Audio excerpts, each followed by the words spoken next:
സ്ക്രാച്ചിൽ നിന്ന് ജീവിതം ബിൽഡ് ചെയ്ത് പല പല ബിസിനസ്സുകൾ ചെയ്ത് എസ്റ്റാബ്ലിഷ് ചെയ്ത് ഇപ്പോൾ ഒരു സക്സസ്ഫുൾ ഓൺട്രപ്രണർ ആയി നിൽക്കുന്ന ഒരു വ്യക്തി മിസ്റ്റർ നവാസ് ഖാൻ. സാധാരണ ഞാൻ ഇതിനൊരു സക്സസ് ആയിട്ട് കണക്കാക്കുന്നു. ഒരു ബിസിനസ് ചെയ്യുന്ന ആൾക്കാർക്ക് എപ്പോഴും സക്സസ് കിട്ടിയെന്ന് പറയാൻ പറ്റില്ല. അവസാന ശ്വാസം വരെ നമ്മൾ സക്സസ് ആയിട്ടില്ല എന്നാണ് കരുതുന്നത്. ഇപ്പോൾ ചോദിച്ചിട്ടൊരു അഡ്വൈസ് ചോദിക്കുന്നത് നിങ്ങളുടെ ഐഡിയ, നിങ്ങളുടെ കോൺഫിഡൻസ്, ക്വാളിഫിക്കേഷൻ ഉണ്ടായിരുന്നത് കൊണ്ട് ബിസിനസ് നടക്കണമെന്ന് യാതൊരു ഇതുമില്ല. ഇതിൻ്റെ ഐഡിയ, ലോകത്തുള്ള ഏറ്റവും വലിയ സക്സസ്ഫുൾ ബിസിനസ് പീപ്പിൾ ഒന്നും അവർക്ക് ഗ്രാജുവേറ്റ് പോലും അല്ലാത്ത ആൾക്കാർ, അണ്ടർ ഗ്രാജുവേറ്റ് പോലും അല്ലാത്ത ആൾക്കാർ, വെരി വെരി സക്സസ്ഫുൾ പീപ്പിൾ. പിന്നെ വിചാരിച്ച് ഇംഗ്ലണ്ടിൽ പോയി പഠിച്ചൊക്കെ വേസ്റ്റ് ഓഫ് ടൈം എന്നാണ് ഞാൻ വിചാരിച്ചത്.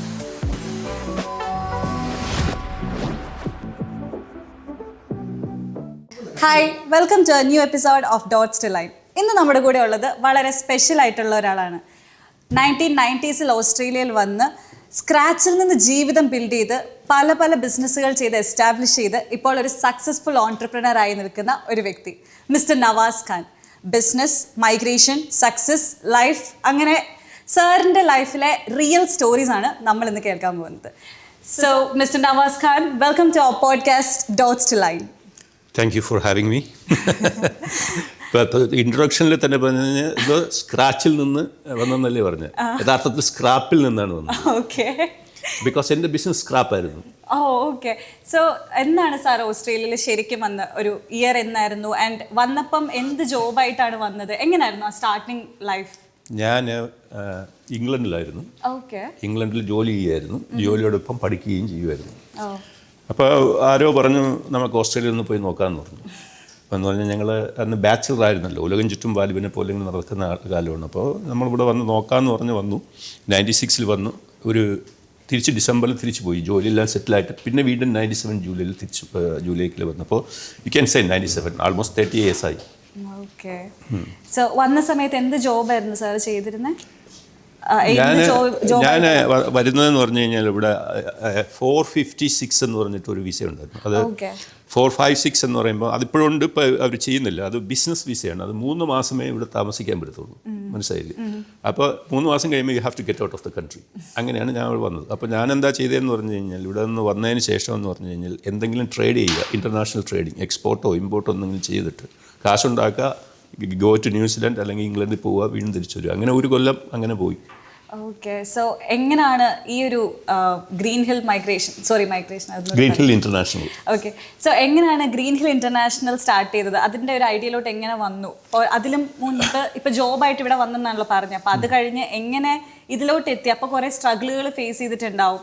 അപ്പം എന്തൊക്കെയായിരുന്നു അത്? ഞാൻ ഒരു ഇന്ത്യൻ കമ്പനിക്ക് വേണ്ടി ഇംഗ്ലണ്ടിൽ വർക്ക് ചെയ്തിരുന്നു. JK ഗ്രൂപ്പ് നിങ്ങൾ കേട്ടായിരുന്നു. Raymond shirting and suiting, JK tyre, ആ ഗ്രൂപ്പിലായിരുന്നു. അപ്പോൾ അവിടെ ഞാൻ ആദ്യമായിട്ട് രാജസ്ഥാനിൽ അവരുടെ ഒരു കമ്പനിയിൽ തന്നെ ഇലക്ട്രിക്കൽ എഞ്ചിനീയറായിട്ട് വർക്ക് ചെയ്യുന്ന സമയത്ത് അവർ ഒരു ഓപ്പണിംഗ് തന്നായിരുന്നു. അതായത് you will be given 10 lakhs of rupees and you become an entrepreneur. Okay. The company was giving us 10 lakhs of rupees to start an office of their own. Okay. And they will give you 10 lakhs rupees. You go and do trading, international trading. That means export. Okay. Export, you make money, and after 2 years you have to pay royalty to the corporate office. Okay. So that means ഈ 10 ലക്ഷം രൂപ കൊണ്ട് നിങ്ങൾ എന്താ ചെയ്യേണ്ടതെന്ന് പറഞ്ഞാൽ നിങ്ങൾ office സ്റ്റാഫിന് salary കൊടുക്കണം, എല്ലാം കൊടുക്കണം, എല്ലാ ചിലവും. അങ്ങനെ ആർക്കും കിട്ടിക്കാണുമെന്ന് എനിക്ക് തോന്നുന്നില്ല. No company will give that kind of thing. അങ്ങനെ അവർ ഒരു 23 ഓഫീസ്, അന്ന് സ്റ്റേറ്റ് 23 സ്റ്റേറ്റോ മറ്റോ ആണ് ഉണ്ടായിരുന്നത്. 23 സ്റ്റേറ്റിൽ ഉണ്ട്. അപ്പോൾ ഞാൻ അന്ന് കൊച്ചിയിലും ഒരു ഓഫീസ് തുടങ്ങി. പക്ഷെ കൊച്ചിയുടെ സമയത്ത് ഇൻ്റർവ്യൂവിന് വന്നപ്പോൾ എൻ്റെ ഗ്രാൻഡ് ഫാദർ മരിച്ചുകൊണ്ട് ഗ്രാൻഡ് ഫാദറിൻ്റെ അടുത്ത് പോയി. അടുത്ത 2ാമത്തെ സമയത്ത് എനിക്ക് ലുധിയാനയിൽ പോസ്റ്റിംഗ് കിട്ടിയത്. മനസ്സിലായി? അപ്പോൾ ഞാൻ യഥാർത്ഥത്തിൽ അന്ന് കൊച്ചി കിട്ടിയത് ഞാൻ ഇന്നിവിടെ എത്തത്തില്ലായിരുന്നു. ഞാൻ അവിടെ നിന്ന് എന്ന് പറഞ്ഞു കഴിഞ്ഞാൽ അവിടെ കൂട്ടുകാരൊക്കെ അടിച്ച് പൊളിച്ച് നടന്ന് അവിടെ തന്നെ അങ്ങ് നിന്ന് പോയിരുന്നു. അപ്പോൾ അങ്ങനെ പോയി അപ്പോൾ നമ്മൾ ഇൻ്റർനാഷണൽ ട്രേഡിങ് ഇങ്ങനെ പഠിച്ചു, എങ്ങനെയാണ് എക്സ്പോർട്ട് ചെയ്യുന്നത്, അപ്പോൾ എന്ന് പറഞ്ഞാൽ നമ്മൾ തന്നെ പ്രോഡക്റ്റ് കണ്ടുപിടിക്കണം. മനസ്സിലായില്ലേ? ഓരോ പ്രോഡക്റ്റ് കണ്ടുപിടിക്കണം. അപ്പോൾ ഞങ്ങൾ ആദ്യത്തെ 6 മാസം എന്ന് പറഞ്ഞു കഴിഞ്ഞാൽ ഒന്നും കണ്ടുപിടിക്കാൻ പറ്റില്ല. അത് പോവില്ലേ.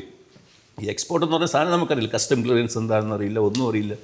ഇങ്ങനെ പോയി അവസാനം ഞാൻ ഒരു പ്രോഡക്റ്റ് കണ്ടുപിടിച്ചു എന്ന് പറഞ്ഞു കഴിഞ്ഞാൽ, ഞാൻ ആദ്യമായി ഇന്ത്യയിൽ നിന്ന് എക്സ്പോർട്ട് ചെയ്ത സാധനമാണ് ഹണി. ഹണി എന്ന് പറഞ്ഞാൽ എന്താണെന്ന് അറിയാത്തേ. അപ്പോൾ അങ്ങനെ സ്റ്റാർട്ട് ചെയ്തതാണ്. അങ്ങനെ സ്റ്റാർട്ട് ചെയ്തപ്പോൾ ആ ബാക്ക്ഗ്രൗണ്ട് പിന്നെ അങ്ങനെ ഞാൻ അവിടെ ചെയ്തു തന്നപ്പോൾ, അപ്പോൾ ഇംഗ്ലണ്ടിൽ ഉണ്ടായിരുന്ന ഒരു കൺട്രി ഹെഡ് അവിടുത്തെ മാനേജർ ഇങ്ങോട്ട് വരുന്ന സമയത്ത് അയാൾ എന്നെ സജസ്റ്റ് ചെയ്തു ടു ഗോ ടു ഇംഗ്ലണ്ട്. കാരണം അയാളുടെ കുറേ ട്രേഡ് ഞാൻ ഇവിടെ നിന്ന് ചെയ്യുന്നുണ്ട്. അപ്പോൾ എന്ന് പറഞ്ഞാൽ രണ്ടുപേരുടെയും ബിസിനസ് പരസ്പരം അറിയാൻ പറ്റും. So he chosen me to go there. അങ്ങനെ ഞാൻ അവിടെ ഇംഗ്ലണ്ടിൽ പോയി പഠിച്ചു, ഇവിടെ വന്നു. ഇത് തന്നെ ജോലി ചെയ്യുന്നതിൻ്റെ കൂടെ എന്ന് പറഞ്ഞാൽ ബിസിനസ് ബാക്ക്ഗ്രൗണ്ട് നമ്മൾ ഇത് തന്നെയാണ് ചെയ്യുന്നത്, ഇൻ്റർനാഷണൽ ഇമ്പോർട്ട് ആൻഡ് എക്സ്പോർട്ട്. അപ്പോൾ എങ്ങനെ വന്നപ്പോൾ ഈ പരിപാടി നമ്മൾ പഠിച്ചു. അപ്പോൾ ഇവിടെ വന്നിട്ട് ഞാനും ഇവിടെ വന്ന് ആദ്യം ഹണി വാങ്ങിച്ചു, എക്സ്പോർട്ട് ചെയ്തു, ഇംഗ്ലണ്ടിലേക്ക് എക്സ്പോർട്ട് ചെയ്തു, 2-3 കണ്ടെയ്നർ അയച്ചു, അതിൽ നിന്ന് പൈസ കിട്ടി, അപ്പുറത്ത് ന്യൂസിലാൻഡിൽ പോയിട്ട് തിരിച്ചു വന്നു, ഇങ്ങനെ അങ്ങ് പോകുമായിരുന്നു. അങ്ങനെ കുറച്ച് കഴിഞ്ഞപ്പോഴേക്കും എന്താ പറയുക എന്ന് പറഞ്ഞു കഴിഞ്ഞാൽ ഈ ഹണി എന്ന് പറയുന്ന സാധനം നമ്മൾ സാധാരണ എങ്ങനെയാണ് വരുന്നത്, ഹണി വരുന്ന ഇത് ഈച്ചകൾ പോയിട്ട് ഫ്ലവറിൽ പോയിട്ട് അത് തേൻ കുടിച്ച് കൊണ്ടുവരികയാണല്ലോ ചെയ്തത്.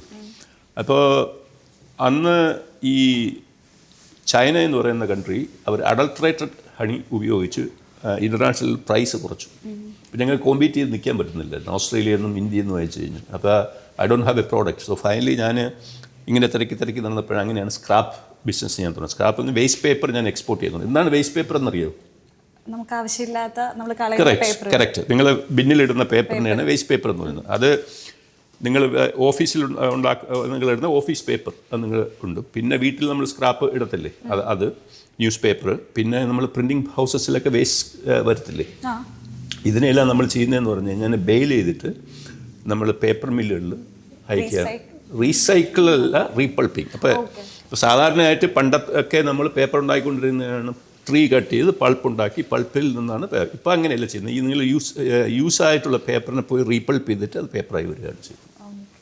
സോ അങ്ങനെ ആദ്യമായിട്ട് അങ്ങനെ ബിസിനസ് സ്റ്റാർട്ട് ചെയ്തപ്പോൾ എന്തൊക്കെ സ്ട്രഗിളുകളാണ് ഫേസ് ചെയ്തത്? ഇങ്ങനെ ഒരു എക്സ്പോർട്ടിങ് അല്ലെങ്കിൽ ഇങ്ങനെ ഒരു ഒന്നാമത്തെ സ്ട്രഗിൾ എന്ന് പറഞ്ഞു കഴിഞ്ഞാൽ പൈസ ഇല്ലായിരുന്നു. കാരണം പേപ്പർ വാങ്ങിക്കാൻ പൈസ ആദ്യമായിട്ട് ഇവിടെ വരുമ്പോൾ എന്ന് പറഞ്ഞാൽ ഒരു കമ്പനി നിങ്ങൾക്ക് ക്രെഡിറ്റ് തരുന്നില്ല. ഈ കമ്പനി ഏത് ഇയറിലാണ് സ്റ്റാർട്ട് ചെയ്തത്? ഞാൻ 1997 ഒരു കമ്പനി ഉണ്ടായിരുന്നു, ആവാസ് ഇന്റർനാഷണൽ. ഞാനും അതിൻ്റെ 2 പാർട്ണറുമായിട്ട് അങ്ങോട്ടും ഇങ്ങോട്ടും അടിച്ച് തല്ലിപ്പരിഞ്ഞു. ഞാൻ ഇങ്ങോട്ട് പോയി, അയാളെ വഴിയിലും പോയി. പിന്നെ ഞാൻ ഗ്രീൻ ഹിൽ ഇന്റർനാഷണൽ 1999 അന്നും സ്വന്തമായിട്ട് തന്നെയാണ് തുടങ്ങുന്നത്. അന്നൊരു പാർട്ണർ ഉണ്ടായിരുന്നുള്ളേ ഉള്ളൂ.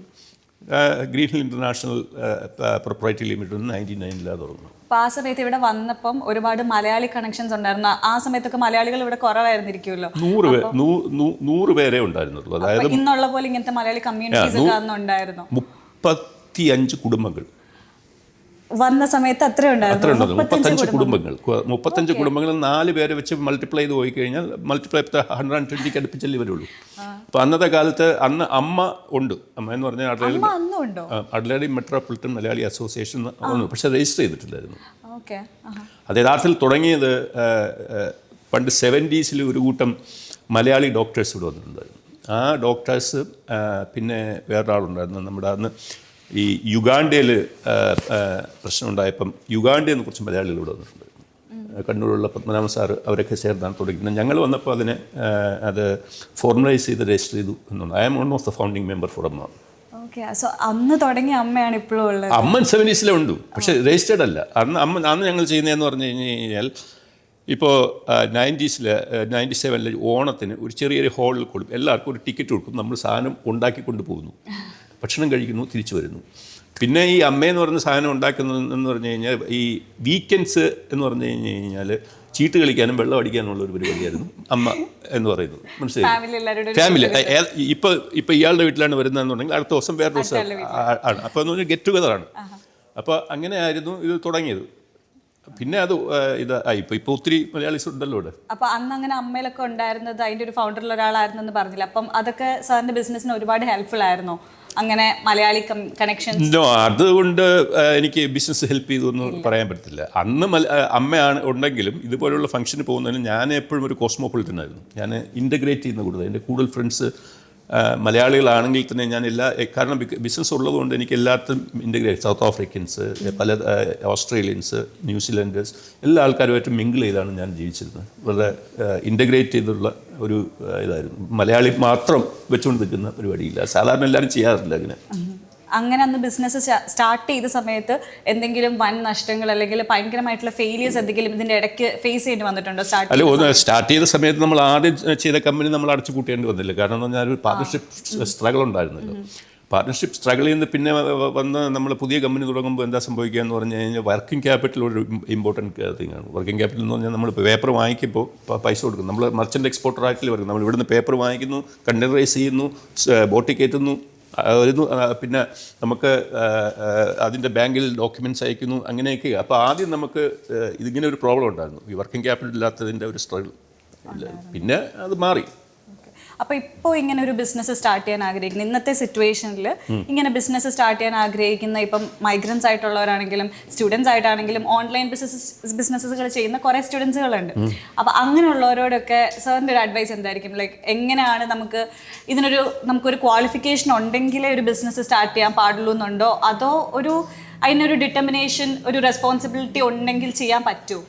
ക്വാളിഫിക്കേഷൻ ഉണ്ടായിരുന്നത് കൊണ്ട് ബിസിനസ് നടക്കണമെന്ന് യാതൊരു ഇതുമില്ല. ഇതിൻ്റെ ഐഡിയ ക്വാളിഫിക്കേഷൻ ഇല്ലെങ്കിലും നടക്കും. കാരണം ഇവിടെ ഇപ്പോൾ ഞാൻ പറയട്ടെ, ലോകത്തുള്ള ഏറ്റവും വലിയ സക്സസ്ഫുൾ ബിസിനസ് പീപ്പിളൊന്നും അവർക്ക് ഗ്രാജുവേറ്റ് പോലും അല്ലാത്ത ആൾക്കാരുണ്ട്. മനസ്സിലായില്ലേ? അണ്ടർ ഗ്രാജുവേറ്റ് പോലും അല്ലാത്ത ആൾക്കാരുണ്ട്. Very very successful people. അവർ നമ്മുടെ മൈൻഡ് സെറ്റ് സ്കൂൾ ഡ്രോപ്പേഴ്സ് വരെ ഉണ്ട് വലിയ ആൾക്കാർ ലോകത്ത്. ഞാൻ പിന്നെ വിചാരിച്ച് ഇംഗ്ലണ്ടിൽ പോയി പഠിച്ചൊക്കെ വേസ്റ്റ് ഓഫ് ടൈം എന്നാണ് ഞാൻ വിചാരിക്കുന്നത്, സത്യം പറഞ്ഞു. സോ ഇപ്പോൾ നിങ്ങൾ നോക്കിക്കഴിഞ്ഞാൽ ലോകത്തിലെ ഏറ്റവും കൂടുതൽ successful people not even undergraduates from university. അവരുടെ എന്താ പറയുക, അതിനെ നമ്മൾ ഇന്നൊവേഷൻസ് എന്നാണ് പറയുന്നത്. നിങ്ങളുടെ ഐഡിയ നിങ്ങൾ എങ്ങനെ ഇന്നൊവേറ്റ് ചെയ്യുന്നു അതിനനുസരിച്ചാണ് ഇത് മുകളിലോട്ട് പോകുന്നത്. അപ്പോൾ ഇങ്ങനെ ബിസിനസ് ചെയ്ത് ഇത്രയും സക്സസ്ഫുൾ ആയി ഇപ്പം നിൽക്കുമ്പോൾ ആ വന്ന സമയത്ത് നവാസ് ഖാനിനെ ഇപ്പം കാണാൻ ഒരു അവസരം കിട്ടുവാണെങ്കിൽ എന്തായിരിക്കും പറയാ? എനിക്ക് ഇങ്ങനെയൊക്കെ പറ്റി, അല്ലെങ്കിൽ ഞാൻ സക്സസ്ഫുൾ ആയി, ആ ഒരു കോൺഫിഡൻസ് ഇപ്പോഴും ഉണ്ടോ? അതായത് എന്തായിരിക്കും ആ ആളോട് പറയാൻ? സാധാരണ ഞാൻ ഇതിനൊരു സക്സസ് ആയിട്ട് കണക്കാക്കുന്നില്ല. ഒരു ബിസിനസ് ചെയ്യുന്ന ആൾക്കാർക്ക് എപ്പോഴും സക്സസ് കിട്ടിയെന്ന് പറയാൻ പറ്റത്തില്ല. അവസാന ശ്വാസം വരെ നമ്മൾ സക്സസ് ആയിട്ടില്ല എന്നാണ് കരുതുന്നത്. മനസ്സിലായില്ലേ? അങ്ങനെ. അപ്പോൾ അങ്ങനെ എപ്പോഴും എന്ന് പറഞ്ഞു കഴിഞ്ഞാൽ നിങ്ങളുടെ കോൺഫിഡൻസ് ആണ് ഇതിൽ ബിസിനസ്. നിങ്ങളിപ്പോൾ ചോദിച്ചില്ല, ഒരു അഡ്വൈസ് ചോദിക്കുന്നത്, നിങ്ങളുടെ ഐഡിയ, നിങ്ങളുടെ കോൺഫിഡൻസ്, ആ ഐഡിയയെ നിങ്ങൾ എങ്ങനെ ഡെമോൺസ്ട്രേറ്റ് ചെയ്തിട്ട് അതിനെ പ്രാക്ടിക്കലാക്കി മണിയാക്കി മാറ്റുന്നു എന്നുള്ളവരാണ്. ഓൺലൈൻ ബിസിനസ് ഓൺടർപ്രണേഴ്സിനോട് എങ്ങനെയായിരിക്കും പറയാനുള്ളത്? ലൈക്ക് അത് പ്രാക്ടിക്കലാക്കാൻ ശ്രമിക്കണോ, അതോ ഇപ്പോൾ പ്രത്യേകിച്ച് യങ്സ്റ്റേഴ്സ് ആയിട്ട് കുറേ പേര് ഓൺലൈൻ ബിസിനസ് സ്റ്റാർട്ട് ചെയ്യുന്നവരുണ്ട്. അപ്പം അങ്ങനെ സ്റ്റാർട്ട് ചെയ്യുമ്പം അവരത് അങ്ങനെ തന്നെ കണ്ടിന്യൂ ചെയ്ത് അതിൽ നിന്ന് നല്ലൊരു വരുമാനം വന്ന് തുടങ്ങിയിട്ട് സ്റ്റാർട്ട് ചെയ്താൽ മതിയോ, അല്ലെങ്കിൽ ഓൺലൈൻ ആണോ ഓഫ്ലൈൻ ആണോ ബെറ്റർ ആയിട്ട് ഫീൽ ചെയ്തിട്ടുള്ളത്? എല്ലാ ബിസിനസ്സും ഇപ്പോൾ ഇ കൊമേഴ്സ് എന്ന് പറയുന്നത് വളരെ ഒരു ഇമ്പോർട്ടൻറ്റ് കാര്യമാണ്. പക്ഷേ ഇത് നമ്മുടെ ഈ വേസ്റ്റ് പേപ്പറൊന്നും ഇ കൊമേഴ്സിൽ പോകാൻ പറ്റത്തില്ല, കാരണം അതൊക്കെ മാനുവലി ചെയ്തേ പറ്റത്തുള്ളൂ. അപ്പോൾ എന്ന് പറഞ്ഞു കഴിഞ്ഞാൽ ഏതൊരു ബിസിനസ് ആയിക്കഴിഞ്ഞാലും, ഓൺലൈൻ ആയിക്കഴിഞ്ഞാലും, ഏതായിക്കഴിഞ്ഞാലും നിങ്ങളുടെ ഡിസിപ്ലിൻ അനുസരിച്ചാണ് അത് ചെയ്യുന്നത്. നിങ്ങൾക്ക് എന്താ പറയുക, അതിനെന്താ ഒരു വേർഡ് പറയുക, നിങ്ങൾ അതിനെ എന്തുമാത്രം അതിൽ കോൺസെൻട്രേറ്റ് ചെയ്യുന്നു, ആ ഡിസിപ്ലിനോട് കൂടി കോൺസെൻട്രേറ്റ് ചെയ്യുന്നതനുസരിച്ചായിരിക്കും നിങ്ങളുടെ സക്സസ്. അതിപ്പോൾ ഇന്ന ബിസിനസ് തന്നെ ആവണമെന്നില്ല. താഴത്തെ പിസ്സക്കടയിൽ പോയി കഴിഞ്ഞാൽ നിങ്ങൾ എന്താണ് ഇന്നോവേഷൻ നിങ്ങൾ കൊടുക്കുന്നത്? ഇപ്പോൾ ഫോർ എക്സാമ്പിൾ, ഇയാൾക്കൊരു പിസ്സ ഉണ്ടെന്ന് വിചാരിക്കുക. സാധാരണ എല്ലാവരും ഉണ്ടാക്കുന്നത് പോലെ പിസ്സ വിറ്റ് കഴിഞ്ഞാൽ വെക്കുന്നതിനേക്കാളും കുറച്ചുകൂടെ ഇന്നോവേറ്റീവ് ആയിട്ടൊരു പിസ്സ ഉണ്ടാക്കി കഴിഞ്ഞാൽ കുറച്ചുകൂടെ ആൾക്കാർ വന്ന് വാങ്ങിക്കും. അതാണ് ഞാൻ ഉദ്ദേശിച്ചത്. സോ മൈഗ്രൻസ് ആയിട്ടുള്ള ആൾക്കാർ ഇപ്പം മിസ് ചെയ്യുന്ന ബിസിനസ് ഓപ്പർച്യൂണിറ്റീസ് എന്താണ്? അല്ലെ സാറിൻ്റെ ഒരു അഭിപ്രായത്തിൽ എന്താ തോന്നിയിട്ടുള്ളത്? നമ്മൾ ഓപ്പർച്യൂണിറ്റീസ് മിസ് ചെയ്യുവാണ്. ഓപ്പർച്യൂണിറ്റീസ് മിസ് ചെയ്യാമെന്ന് ഞാനെങ്ങനെ പറയാൻ പറ്റും? ഞാൻ നേരത്തെ പറഞ്ഞില്ല, നിങ്ങളുടെ ഐഡിയ ഇതാണ്. ഓസ്ട്രേലിയ എന്ന് പറഞ്ഞൊരു രാജ്യം എന്ന് പറഞ്ഞാൽ ഒരുപാട് ഓപ്പർച്യൂണിറ്റീസ് ഉള്ള സ്ഥലമാണ്. പിന്നെ ബിസിനസ് ഞങ്ങളെ വീട്ടുകാരും ബിസിനസ്സുകാരൊന്നുമില്ല. ഇത് ഞാൻ പറഞ്ഞില്ലേ, ഞാൻ അന്ന് വന്നപ്പോൾ അത് ബിസിനസ് വിസ ആയതുകൊണ്ട് എനിക്ക് ബിസിനസ് മാത്രമേ ചെയ്യാൻ പറ്റുള്ളൂ. I couldn't work at that point. മനസ്സിലായില്ലേ? അപ്പോൾ അതിൻ്റെ കണ്ടീഷൻ എന്ന് പറഞ്ഞാൽ ബിസിനസ് മാത്രമേ ചെയ്യാൻ പറ്റൂ, യു കാൺ വർക്ക്. അങ്ങനെ ബിസിനസ് മാൻ ആയിപ്പോയതാണ്. അപ്പം ഒരു ബിസിനസ്സിൽ നെറ്റ്വർക്കിംഗ് എത്രത്തോളം ഇമ്പോർട്ടൻ്റ് ആണ്? മോസ്റ്റ് ഇമ്പോർട്ടൻറ്റ്, ഏറ്റവും ഇമ്പോർട്ടൻ്റ്. അതിനെ ഒന്ന് എക്സ്പ്ലെയിൻ ചെയ്ത് പറയാൻ പറ്റുമോ? ഞാനൊരു കാര്യം പറയാം. ഇപ്പം എൻ്റെ ഫോണിൽ നിങ്ങൾ നോക്കിക്കഴിഞ്ഞാൽ അതിനകത്ത് 15,000 കോണ്ടാക്ട്സ് ഉണ്ട്. I haven't made that contacts through Facebook or Twitter or പിന്നെ any social media. പക്ഷെ ഞാനത് ഉണ്ടാക്കിയത് ഞാൻ 88 രാജ്യങ്ങളിൽ ട്രാവൽ ചെയ്ത് ഉണ്ടാക്കിയതാണ്. 88 countries I travel. 88 countries ഞാൻ ട്രാവൽ ചെയ്ത് ഉണ്ടാക്കിയ കോൺടാക്ട്സ് ആണിത്. അപ്പോൾ ഞാൻ എപ്പോഴും നമ്മുടെ ഡോക്ടർ ശശി തരൂരിനെ കാണുമ്പോൾ പറയാറുണ്ട്, അയാൾ 98 വരുന്നു, 10 അടിച്ച് അയാളെ ബീറ്റ് ചെയ്ത് പറഞ്ഞിട്ടുണ്ട് ഞാൻ പുള്ളിയുടെ. അപ്പോൾ ഇത് ഇപ്പോഴും എനിക്ക് ആ കോൺടാക്റ്റ് വളരെ ഉപകാരമാണ്. ഈ കോൺടാക്റ്റുകൾ എന്ന് പറഞ്ഞു കഴിഞ്ഞാൽ അത് പ്രാക്ടിക്കലാണ്. ഇപ്പം നിങ്ങൾക്ക് എളുപ്പമാണ് ഈ കോൺടാക്ട്സ്, നെറ്റ്വർക്കിംഗ്, ഇത് സോഷ്യൽ മീഡിയ, ലിങ്ക്ഡൻ, വളരെ വളരെ ഈസിയാണ്. അന്ന് അത്ര ഈസി ഇല്ല. അന്ന് we have to make a call. ഇമെയിലൊക്കെ പോപ്പുലറായി വരുന്നതേ ഉള്ളൂ. അന്ന് മെയിനായിട്ട് ചെയ്തതെന്ന് പറഞ്ഞാൽ ഫാക്സാണ് ചെയ്യുന്നത്. അപ്പോൾ ഞാനിപ്പോൾ ഫോർ എക്സാമ്പിൾ ഇപ്പോൾ UK വർക്ക് ചെയ്യുന്നത്. ഞാൻ യൂറോപ്പിൽ ഫ്രാൻസിലായിട്ടും ഒരു ബിസിനസ് പോവുകയാണെങ്കിൽ നമ്മളവിടെ താമസിക്കുന്ന ഹോട്ടലിൽ ഓഫീസിൽ വന്ന ഫാക്സ് റീഫാക്സ് ചെയ്യാൻ അവിടെ നമ്മൾ എഴുതി മറുപടി അയച്ച് തിരിച്ച് റീഫാക്സ് ചെയ്തിട്ടാണ് പോകുന്നത്. മനസ്സിലായി? ഒരുപാട് ദിവസങ്ങൾ എടുക്കില്ല റിപ്ലൈ വരാനൊക്കെ? റിപ്ലൈ വരാനല്ല, നമുക്ക് അന്നും വളരെ എൻഗേജ്ഡ് ആയിരിക്കും. നമ്മൾ വർക്ക് ചെയ്യുന്ന സമയത്തും വളരെ എൻഗേജ് ആയിരിക്കും. ഈ ഫാക്സൊക്കെ നമ്മൾ ഇപ്പം അങ്ങനെയല്ലല്ലോ. ഇപ്പം നിങ്ങളുടെ ഹാൻഡിൽ തന്നെ നിങ്ങൾ ഇമെയിൽ വരികയല്ലേ. അതാണ് ഒരു ഡിഫറൻസ് എന്ന് പറയുന്നത്. അന്ന് നിങ്ങൾക്ക് വളരെയധികം ഹാർഡ് വർക്ക് ചെയ്യേണ്ടി വരും. അപ്പോൾ പുതിയതായിട്ട് ഇപ്പോൾ ബിസിനസ് ചെയ്യുന്നവർ ചെയ്യുന്ന ഒരു കോമൺ മിസ്റ്റേക്സ് എന്തൊക്കെയായിരിക്കും? അങ്ങനെ ഒന്നിലും കോമൺ മിസ്റ്റേക്ക് എന്ന് എനിക്ക് പറയാൻ പറ്റില്ല. കാരണം എന്ന് പറഞ്ഞു കഴിഞ്ഞാൽ എന്താണ് മിസ്റ്റേക്ക്? നിങ്ങളൊരു ഇന്നോവേറ്റീവ് ഐഡിയ ആയിട്ടാണല്ലോ ഒരു ബിസിനസ് തുടങ്ങുന്നത്. അപ്പം നിങ്ങൾ അത് എറർ വരുമ്പോഴല്ലേ വരാൻ പറ്റുള്ളൂ. നിങ്ങൾ എങ്ങനെ ഇന്നോവേഷൻ വരുന്നു എന്നുള്ളതെന്ന് പറഞ്ഞു കഴിഞ്ഞാൽ നിങ്ങൾ എപ്പോഴും ഇതായിരിക്കണം, എന്താ, വളരെ ഫോക്കസ്ഡ് ആയിരിക്കണം. If you reduce your focus, അതായിരിക്കും മിസ്റ്റേക്ക്. അപ്പോൾ ഇപ്പോൾ നെറ്റ്വർക്കിംഗ് ഇമ്പോർട്ടൻ്റ് ആണെന്ന് പറഞ്ഞില്ലേ, അതുപോലെ വേറെ എന്തൊക്കെ ഫാക്ടേഴ്സ് ആണ്? അതാ ഞാൻ ഉദ്ദേശിച്ച കോമൺ മിസ്റ്റേക്സ്, ലൈക്ക് അവർ ചിന്തിക്കാതെ പോകുന്നത് എന്തൊക്കെ ഫാക്ടേഴ്സ് ആയിരിക്കും ഒരു ബിസിനസ് സ്റ്റാർട്ട് ചെയ്യുമ്പം ഏറ്റവും ഇമ്പോർട്ടൻ്റ് ആയിട്ട് വരുന്നത്? ഒന്നാമത്തെന്ന് പറഞ്ഞു കഴിഞ്ഞാൽ എഫിഷ്യൻ്റ് ആയിരിക്കണം ആൾ. ഫൈനാൻഷ്യൽ ഡിസിപ്ലിൻ വളരെ ഇമ്പോർട്ടൻ്റ് ആണ്. ഫൈനാൻഷ്യൽ ഡിസിഷൻ വീട്ടിലും ഇമ്പോർട്ടൻ്റ് ആയിരിക്കണം, ബിസിനസ്സിലും ഇമ്പോർട്ടൻ്റ് ആയിരിക്കണം. When you come to your workers, നിങ്ങൾ ആൾക്കാർ വർക്ക് ചെയ്യുന്നില്ല, അവരുടെ ആ ഫൈനാൻഷ്യൽ ഡിസിപ്ലിൻ എങ്ങനെയാണ്? ചിലപ്പോൾ നമുക്ക് ഇപ്പോൾ നമ്മൾ കമ്പനിയിൽ ഒരു ടാസ്ക് ഒരാളിനുണ്ട്, ഒരു പോർട്ട്ഫോളിയോയിൽ അല്ലെങ്കിൽ ഫൈനാൻസായിട്ട് ഇൻവോൾവ് ചെയ്ത പോർട്ട്ഫോളിയോ ആണെങ്കിൽ നിങ്ങൾ അതൊക്കെ വളരെ അവർക്ക് എന്തുമാത്രം ഡിസിപ്ലിൻസ് ഉണ്ട്, അവരെങ്ങനെയാണ് അത് ചിലവാക്കുന്നത്, ഇതെല്ലാം വളരെ important. Discipline is the one of the important thing. അപ്പോൾ സാറ് ആ സമയത്ത് അഡ്ലൈഡിൽ എങ്ങനെ എത്തി? ഓസ്ട്രേലിയയിൽ അഡ്ലൈഡ് എന്തുകൊണ്ട് ചൂസ് ചെയ്തു? സാറിൻ്റെ കരിയർ പാത്ത് ഒന്ന് പറയാമോ? പഠിച്ചു കഴിഞ്ഞ് എങ്ങനെ അവിടെ നിന്ന് ഇവിടെ എത്തിച്ചേർന്നു? പഠിച്ചു കഴിഞ്ഞിട്ട് ഞാൻ ആദ്യം പ്രൈവറ്റ് സെക്ടറിലാണ് ജോലിക്ക് പോകുന്നത്. നാട്ടിൽ JK ഗ്രൂപ്പ് എന്ന് പറയും. JK ഗ്രൂപ്പ് നിങ്ങൾക്ക് എല്ലാവർക്കും അറിയാവുന്നതാണ്. റൈമണ്ട്സ് ഷർട്ടിങ് ആൻഡ് സൂട്ടിങ്, പിന്നെ അവരുടെ JK ടയർ, പിന്നെ പാർക്ക് അവന്യൂ, ഇതെല്ലാം അവരുടെ ഫേമസ് ബ്രാൻഡാണ്. അപ്പോൾ അന്ന് ഞാൻ അപ്ലൈ ചെയ്യുമ്പോൾ എനിക്കൊരു കോൾ ലെറ്റർ വന്നു, you will be paid first class railway fair.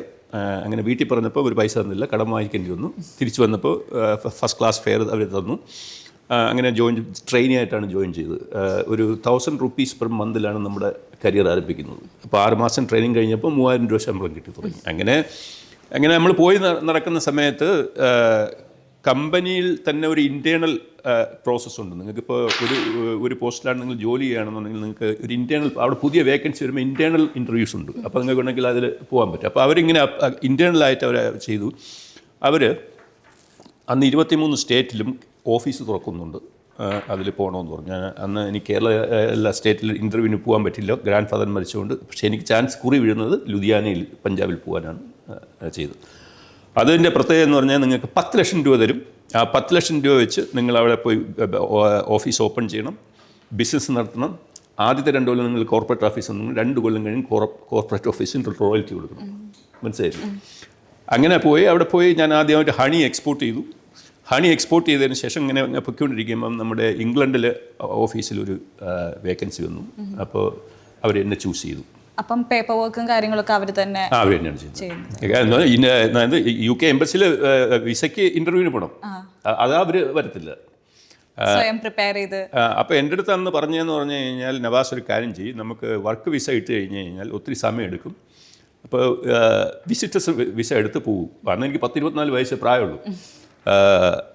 അപ്പോൾ നമ്മൾ ഇംഗ്ലണ്ടിലൊക്കെ ഈ പ്രായത്തിൽ അവിടെ പോയി വിസിറ്റർ വിസ വെച്ച് കഴിഞ്ഞാൽ അവർ തരത്തില്ല. 3 പ്രാവശ്യം എൻ്റെ വിസ റിജക്റ്റ് ചെയ്തു. എന്നിട്ടും പറഞ്ഞു ഓഫീസിൽ നിന്ന് ഗോ ആൻഡ് അപ്ലൈ ടുമാറോ. അവസാനം 3 പ്രാവശ്യം വെച്ചപ്പോൾ നമ്മുടെ MD ഫോൺ എടുത്ത് അവിടുത്തെ ഫസ്റ്റ് ഓഫീസറെ വിളിച്ച് പറഞ്ഞു, ഇത് പയ്യൻ നമ്മുടെ കമ്പനിയിൽ നിന്ന് പോകുന്നതാണ്, അവൻ അവിടെ പോയി പെണ്ണിട്ട് താമസിക്കാനുള്ളതല്ല. അപ്പോൾ അയാൾ പറഞ്ഞു ഫസ്റ്റ് സെക്രട്ടറി ആണെന്ന്. First secretary okay, you send the boy to my office tomorrow. അങ്ങനെ ഇറങ്ങിയത് കാര്യങ്ങൾ സംസാരിച്ച് അപ്പോൾ തന്നെ അയാൾ തന്നെ വിസിറ്റ് ലേബർ ഔട്ട് ചെയ്ത് പറഞ്ഞു. 3 പ്രാവശ്യം, ഒരാഴ്ചയിൽ 3 പ്രാവശ്യം റിജക്ട് ചെയ്തതാണ്. ഓ ഓക്കെ. എന്നിട്ട് എന്നിട്ട് ഞാൻ പോയി ഇംഗ്ലണ്ടിൽ പോയി. എന്നിട്ട് അവിടെ പോയിട്ട് വർക്ക് പെർമിറ്റ് അവിടെ നിന്ന് അപ്ലൈ ചെയ്യുക ചെയ്തത്. അപ്പൊ അവിടുന്ന് അപ്ലൈ ചെയ്യുന്ന കാര്യങ്ങളൊക്കെ സ്വയം അതൊക്കെ അതിനെല്ലാം വക്കീലൊക്കെ റെഡിയാക്കുന്ന കമ്പനിയാണ് ചെയ്യുന്നത്. കമ്പനി എല്ലാം ചെയ്യും. അങ്ങനെ അഡ്ലൈറ്റില് അഡ്ലൈഡ് വന്നത് വേറെയാണ്, കഥ വേറെ. അഡ്ലൈഡ് ഞാനായിട്ട് വന്നതാണ്. ആണോ? അപ്പൊ അഡ്ലൈഡ് വന്നിട്ട് PR കാര്യങ്ങളൊക്കെ അത് കഴിഞ്ഞ് ബിസിനസ് സ്റ്റാർട്ട് അഡ്ലൈഡിൽ വരാൻ കാരണം എന്ന് പറഞ്ഞു കഴിഞ്ഞാൽ എൻ്റെ അതേ കമ്പനിയിൽ റിട്ടയർ ആയ ഒരു മാനേജിങ് ഡയറക്ടർ എവിടെയെങ്കിലും ബിസിനസ് ചെയ്യാൻ പോകണമെന്ന് പറഞ്ഞു. അപ്പോൾ പുള്ളി ഓസ്ട്രേലിയക്ക് പോകണമെന്ന് പറഞ്ഞാൽ ആസ്ട്രേലിയ നിങ്ങൾ ജർമ്മൻ പഠിച്ചേക്കൊക്കെ സമയമെടുക്കും. അപ്പോൾ ഞാൻ പറഞ്ഞു നമുക്ക് എന്താ ഓസ്ട്രേലിയ ട്രൈ ചെയ്ത് നോക്കാം എന്ന് പറഞ്ഞു. അപ്പോൾ അഡ്ലൈഡിൽ എങ്ങനെ പറഞ്ഞു, അന്ന് ഇതിനെക്കുറിച്ച് അയാൾ അന്വേഷിക്കാൻ പറഞ്ഞു. ഞാൻ പിന്നെ അന്ന് ബ്രിട്ടീഷ് ലൈബ്രറി ഉണ്ട് ലണ്ടനിൽ, അവിടെ പോയി സെക്ഷനിൽ അന്വേഷിച്ച് അതെല്ലാം പഠിച്ച് അവരുടെ സജഷൻ പ്രകാരമാണ് ഒരു ബിസിനസ് സ്റ്റാർട്ട് ചെയ്യാൻ ഏറ്റവും എളുപ്പം അഡ്ലൈഡിലാണ്. കാലാവസ്ഥ നല്ലത്, മനസ്സിലായില്ലേ, ഗുഡ് ക്ലൈമറ്റ് ആണ് ഇപ്പോഴത്തെ. എല്ലാ സ്റ്റേറ്റ്സും കമ്പയർ ചെയ്ത് നോക്കി എല്ലാ സ്റ്റേറ്റും കമ്പയർ നോക്കിയിട്ട്, കാരണം ബ്രിട്ടീഷിൽ ഭയങ്കര നോളജ്, ഇത് അവിടെ എല്ലാ പുസ്തകങ്ങളും ഉണ്ട്, എല്ലാവിധ ഇൻഫർമേഷൻസും ഉണ്ട്. ഇന്നത്തെ ഇൻ്റർനെറ്റാണ് അന്നത്തെ ബ്രിട്ടീഷ് ലൈബ്രറി, മനസ്സിലല്ലേ, എല്ലാവിധ വിവരങ്ങളും നിങ്ങൾക്ക് തരുന്നതായിരിക്കും. ഓരോ സെക്ഷനിൽ പോകുന്ന ഓഫീസേഴ്സും അതിനകത്ത് നിന്ന് നല്ല അറിവുമായിരിക്കും. എല്ലാവിധ ഇവിടുത്തെ ജിയോഗ്രഫിക്കൽ എല്ലാ കാര്യവും, കൾച്ചർ, അതുപോലെ തന്നെ ക്ലൈമറ്റ്, എല്ലാ കാര്യവും നല്ല അപ് ടു ഡേറ്റഡ് ആണ് അവർ വായിച്ചാണ് അപ് ടു ഡേറ്റ്. അപ്പോൾ അങ്ങനെ അവർ പറഞ്ഞു ഞങ്ങൾ അഡ്ലൈഡിൽ വന്നു. അപ്പോൾ അഡ്ലൈഡിൽ സാർ നേരത്തെ പറഞ്ഞില്ലായിരുന്നോ കമ്പനി സ്റ്റാർട്ടപ്പ് ചെയ്ത് PR കാര്യങ്ങളൊക്കെ? അഡ്ലൈഡ് ആദ്യം വന്ന് ഞാനൊരു കമ്പനി നടത്തി. അപ്പോൾ പാർട്ണർഷിപ്പ് ഇഷ്യൂസ് ഉണ്ടായിരുന്നു, ഞങ്ങൾ അടിച്ചു പിരിഞ്ഞു. പിന്നെ അവസാനം ഗ്രീൻ ഹില്ലിൽ തുടങ്ങിയിട്ട് അതിൽ ഞാൻ ടേൺ ഓവർ ചെയ്തിട്ട് അത് തന്നെ എന്നെ സ്പോൺസർ ചെയ്യുകയാണ് ചെയ്തത്. ഓക്കെ, ആ കമ്പനിയിൽ നിന്ന് തന്നെ. അതെ, സാറായിട്ട് സ്റ്റാർട്ട് ചെയ്ത കമ്പനിയിൽ നിന്ന് തന്നെ സ്വയം സ്പോൺസർ ചെയ്തു. അതായത് അത് എന്ന് പറഞ്ഞു കഴിഞ്ഞാൽ അത് അങ്ങനെ കിട്ടാൻ കാരണം എന്താണെന്ന് ഞാൻ പറഞ്ഞുതരാം. യഥാർത്ഥത്തിൽ ഇവിടെയുള്ള ഗവൺമെൻറ്റിന് എക്സ്പോർട്ട് ചെയ്യുന്ന ആൾക്കാരെ വളരെ ഇഷ്ടമാണ്, ഇമ്പോർട്ട് ചെയ്യുന്ന ആൾക്കാരെ വളരെ ഇഷ്ടമല്ല ഇവിടെ. കാരണം നമ്മളെ പ്രോഡക്റ്റ് എക്സ്പോർട്ട് ചെയ്യുകയാണ് ചെയ്യുന്നത്. മനസ്സിലായി, ഓസ്ട്രേലിയൻ പ്രോഡക്റ്റ് എക്സ്പോർട്ട് ചെയ്യുന്നതുകൊണ്ട് ഗുണം എന്താണ്, ഇന്റർനാഷണലി നമുക്ക് ഫോറിൻ കറൻസി വരുന്നുണ്ട്. ഓക്കെ, അതെന്ന് പറഞ്ഞാൽ ഇവിടുത്തെ എക്കണോമിയെ നമ്മൾ ഇത് ചെയ്യുന്നത്. അപ്പോൾ അങ്ങനെ വരുമ്പോൾ എന്ന് പറഞ്ഞാൽ അന്നൊരു സ്കീമുണ്ടായിരുന്നു, റീജിയണൽ സ്പെഷ്യൽ മൈഗ്രേഷൻ സ്കിൽസ് എന്ന് പറഞ്ഞപ്പോൾ ആ സ്കില്ലിൽ ഞാനൊരു നോമിനേഷൻ കൊടുത്തായിരുന്നു. സർക്കാർ അത് അപ്രൂവ് ചെയ്തു, സർക്കാർ നോമിനേറ്റ് ചെയ്തു. അത് എൻ്റെ ലോയറാണ് അത് ചെയ്തു. സർക്കാരിനെ നോമിനേറ്റ് ചെയ്തു. നോമിനേഷൻ RSMS നോമിനേഷൻ കൊടുത്തപ്പോൾ എനിക്ക് PR അപ്ലൈ ചെയ്യാൻ വേണ്ടി. അപ്പോൾ ഉടനെ ഡിപ്പാർട്ട്മെൻറ്റ് ഓഫ് ഇമിഗ്രേഷനിൽ ഇന്ന് PR ഇട്ടു, നാളെ കിട്ടി. വളരെ ക്വിക്കായിരുന്നു. ഇന്ന് PR ഇട്ടു, നാളെ കിട്ടി. അത്രയും പെട്ടെന്ന് കിട്ടി. പക്ഷേ ഇടയ്ക്ക് ഇച്ചിരി സ്ട്രഗിൾ ആയിരുന്നു. ഇടയ്ക്ക് ഞാൻ പറഞ്ഞില്ലേ, ഞാനൊരു 456 എന്ന് പറയുന്ന വിസ കാറ്റഗറിയിലാണ് വന്നത്. അപ്പോൾ എല്ലാ 3 മാസവും എനിക്ക് പുറത്ത് പോയി വരേണ്ടി വരും. അപ്പോൾ ഞാൻ കാശുണ്ടാക്കും, പുറത്ത് പോവും, വരും. ഇടയ്ക്ക് പിന്നെ ഇടയ്ക്ക് ഞാൻ ഈ പാർട്ട്ണർഷിപ്പുമായിട്ട് അന്ന് ഞാൻ 457 പെർമനൻറ്റ് 4 കൊല്ലത്തെ വിസിറ്റ് ആ കമ്പനിയിൽ തന്നെ ഇട്ടു. പക്ഷേ ഞങ്ങൾ ഉടക്കായതുകൊണ്ട് അവസാനം ഒരു ദിവസം എനിക്ക് ഇവിടെ നിന്ന് വിട്ടുപോകേണ്ടി വന്നു, ഓവർനൈറ്റ്. ജസ്റ്റ് പെട്ടെന്ന് ആദ്യം ഞാൻ പറഞ്ഞില്ല ഒരു കമ്പനി പൂട്ടി എന്ന്. ആ കമ്പനിയിൽ ഞാൻ സ്പോൺസർഷിപ്പ് ഇട്ടപ്പോൾ എൻ്റെ പാർട്ണർ പോയി ഡിപ്പാർട്ട്മെൻറ്റ് ഓഫ് ഇമിഗ്രേഷൻ എനിക്കെതിരായി കംപ്ലയിൻറ്റ് ചെയ്തു, പെറ്റിഷൻ ഇട്ടു. സ്പോൺസർഷിപ്പ് പോലെ. അപ്പോൾ എൻ്റെ ലോയർ പറഞ്ഞു ഒരു കാര്യം, വിഡ്രോ ദ ആപ്ലിക്കേഷൻ. ഒരു ആപ്ലിക്കേഷൻ വിഡ്രോ ചെയ്ത് കഴിഞ്ഞ് കഴിഞ്ഞാൽ നിങ്ങൾക്ക് 28 ദിവസത്തിനകത്ത് പോകണം. So I had to run away from this country all of a sudden. So I went there. Then again I took a visitor's visa. I came in here. പക്ഷേ തിരിച്ചിവിടെ വന്ന് ഇവിടെ ഇത്രയും എസ്റ്റാബ്ലിഷ്ഡ് ആയല്ലോ ഇപ്പം. അല്ല, അന്ന് വന്നില്ലായിരുന്നെങ്കിൽ പിന്നെ വരവ് നടക്കത്തില്ലായിരുന്നു, മനസ്സിലായില്ലേ. അപ്പം 90s അഡ്ലൈഡും ഇപ്പം 2026 അഡ്ലൈഡും തമ്മിൽ കമ്പയർ ചെയ്യുമ്പം എന്തോരം ഡിഫറൻസ് ഫീൽ ചെയ്യുന്നുണ്ട്? ഞാൻ ബിസിനസ് രീതിയിലാണെങ്കിൽ പോലും എന്തോരം ഡിഫറൻസ് ഫീൽ ചെയ്യുന്നുണ്ട്? ഒരുപാട് ഡിഫറൻസ് ഉണ്ട്. മൈഗ്രേഷൻ പോസിബിലിറ്റീസ് ഇപ്പോൾ കൂടുതലാണോ അതോ ബുദ്ധിമുട്ടാണോ? മൈഗ്രേഷൻ പോസിബിലിറ്റിയെക്കാളും എന്താണ് ഡിഫറൻസ് എന്ന് താങ്കൾ ചോദിച്ചതിൻ്റെ ഉത്തരം എന്ന് പറഞ്ഞാൽ ഞങ്ങൾ കുറച്ചുകൂടെ ഹ്യൂമെയിൻ ആയിരുന്നു ആ സമയത്ത്. അതാണ് ഏറ്റവും വലിയൊരു ഇതെന്ന് പറഞ്ഞു കഴിഞ്ഞാൽ. പരസ്പരം ഇപ്പോൾ താങ്കൾ വന്നു കഴിഞ്ഞ് കഴിഞ്ഞാൽ താങ്കളെ സഹായിക്കുക എന്നുള്ള ഒരു പ്രത്യേകത ഞങ്ങൾക്ക് എല്ലാവർക്കും ഉണ്ടായിരുന്നു. ഇപ്പോൾ നമ്മൾ ഒരാൾ സഹായിക്കാൻ വേണമെങ്കിൽ സഹായിച്ചാൽ മതി. ആരും ആ ഒരു ജെനുവിൻനെസ് അവിടെയുള്ള ആ ഹ്യൂമെയിൻ ടെൻഡൻസി അന്ന് എല്ലാവരിലും ഉണ്ടായിരുന്നു. ഇപ്പോൾ ഒരാൾ വന്നു കഴിഞ്ഞാൽ, ഇപ്പം ഞങ്ങളിപ്പോൾ വണ്ടി ഓടിച്ച് പോകുകയാണെന്ന് വെച്ചോ, നമ്മുടെ ഈ സ്കിന്നുള്ള ആരെങ്കിലും നിന്ന് കഴിഞ്ഞാൽ നമ്മൾ അപ്പോൾ കാർ നിർത്തി അവർ കാറിക്ക് വീട്ടിൽ കൊണ്ടുപോയി ഭക്ഷണം ഉണ്ടാക്കി കൊടുത്ത് അതെല്ലാം കാണുന്ന അത് ഏത് ഇന്ത്യക്കാരനായിരുന്നാലും, അത് ഗുജറാത്തി ആകാം, കേരളക്കാരാകാം, നമ്മൾ വണ്ടി നിർത്തിയിരിക്കും, ആളിനെ കൊണ്ടും വീട്ടിൽ കൊണ്ടുവരും, അവരുടെ ഫോൺ നമ്പർ വാങ്ങിക്കും, അവർക്ക് എങ്ങനെ ഒരു ജോലി കിട്ടാം എന്ന് പരസ്പരം അവർക്ക് പറഞ്ഞു കൊടുക്കും, അവർക്ക് കുറേ CV-കളൊക്കെ ഞങ്ങൾ അയപ്പിക്കും, അവർക്ക് ജോലി വാങ്ങിപ്പിച്ചു കൊടുക്കും. ഇതൊക്കെ നമ്മുടെ പരിഹാരമാണ്. ഇപ്പം പക്ഷെ ആരും സ്വയം എന്തെങ്കിലും നേട്ടമില്ലാതെ ആരും എഫേർട്ട് എടുക്കും. നേട്ടത്തിൻ്റെ കാര്യമില്ല, ഇപ്പോൾ അത്രയും ഹ്യൂമെയിൻ അല്ല ഇവിടെയുള്ള ആൾക്കാർ. ഇപ്പോൾ പുതിയ കാരണം തലമുറ തന്നെ മാറിയില്ല ഇപ്പോൾ. കാരണം നിങ്ങൾ വരുന്ന ജനറേഷൻ എന്ന് പറഞ്ഞാൽ ഡിഫറെൻറ്റ് ജനറേഷനാണല്ലോ. നിങ്ങൾ വരുന്നതെന്ന് പറഞ്ഞു കഴിഞ്ഞാൽ ഫേസ്ബുക്ക് അതിലൂടെയുള്ള ജനറേഷനാണല്ലോ. നമ്മൾ കൂടുതലും റീഡിങ്ങും കാര്യങ്ങളും ചെയ്തുള്ള ജനറേഷൻ. അപ്പോൾ എന്ന് പറഞ്ഞാൽ ഇപ്പോൾ വരാനാണെങ്കിലും ഇപ്പൊ നാട്ടിൽ നിന്ന് വരുന്ന സ്റ്റുഡൻസ് ആയിട്ടാണെങ്കിലും പ്രത്യേകിച്ച് മലയാളിയുടെ കാര്യം തന്നെ പറയുകയാണെങ്കിൽ ഇപ്പം ഏതെങ്കിലും ഒരു മലയാളി ഇവിടെ വന്നെങ്കിൽ ഇവിടെ ഞങ്ങൾ അന്നുണ്ടായിരുന്ന 33 കുടുംബത്തിൽ ആരെങ്കിലും മണത്തറി മനസ്സിലായില്ലേ.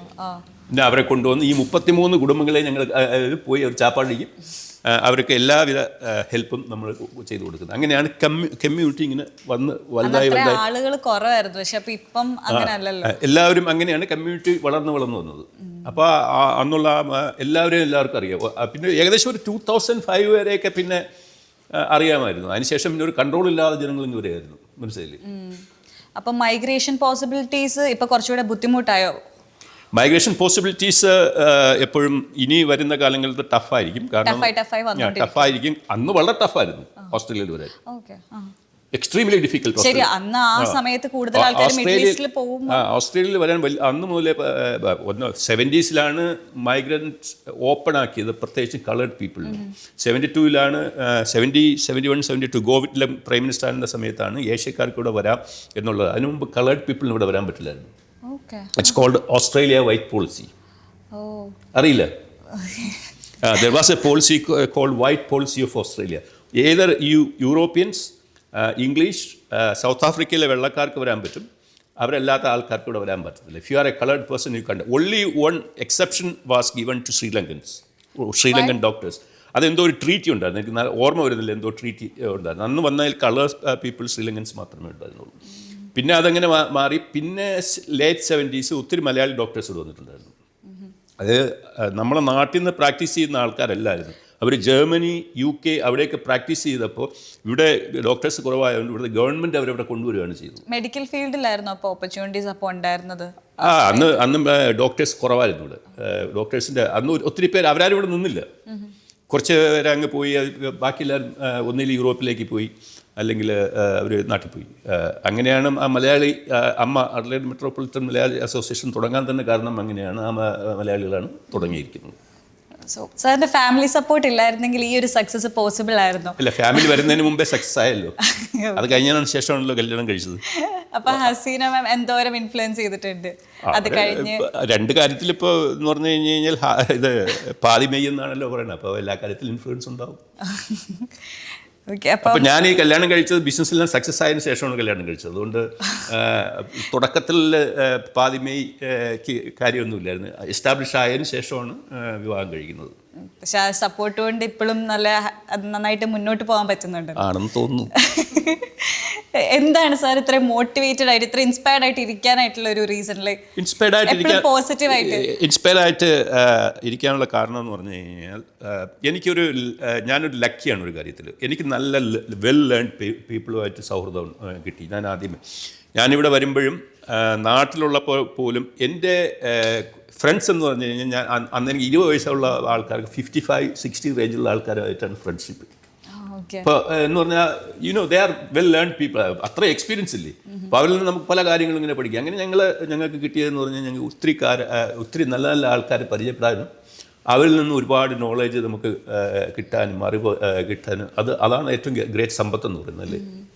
അല്ലാതെ നമ്മൾ ഇപ്പോൾ യഥാർത്ഥത്തിൽ ഞാൻ ചെയ്യുന്ന അന്ന് എനിക്ക് തന്ന ആൾക്കാർക്ക് അന്ന് അവരെനിക്ക് ചെയ്തില്ല, അതാണ് ഞാനിപ്പോൾ ചെയ്യുന്നത്. You understand what I mean? അന്ന് എൻ്റെ ഫ്രണ്ട്സ് എല്ലാം 55-60 വയസ്സുള്ള അവരൊക്കെ ഇപ്പോൾ ഏകദേശമൊക്കെ പോയി, കുറച്ച് പേരേ ഉള്ളൂ ഇവിടെ.